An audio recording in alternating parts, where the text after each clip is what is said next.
যারা এখন রানিং কলেজে পড়ছে, এরকম কলেজের ডেপুটেশন না, এটাকে আমি ডেপুটেশন বলবো না, ডেপুটেশন পরে এসে লিডার্সরা এসে আমাদেরকে দিয়ে গেছে, কিন্তু সেটা ছিল একটা আমাদের ওপর একটা, আমি বলবো আমরা সব টিচার্সরা যেটা আমরা একটু ভয়ই পেয়েছি যে এইভাবে দরজায় লাথি দিয়ে আমাদের পুলিশ ডাকতে বাধ্য হয়েছে।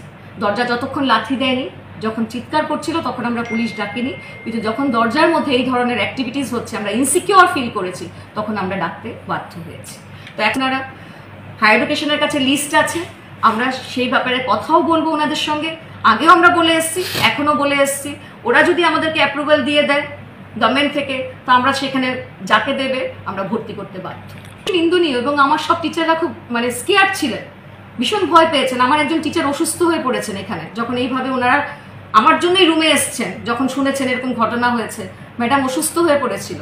তারপরে যাই হোক, ওনারা আসার পরে দরজাটা, আমাদের দরজা লক করে দেওয়া হয়েছিল, ওনারা দরজাটা খুলেছে, তারপরে ম্যাডামকে আমরা বলেছি যেতে।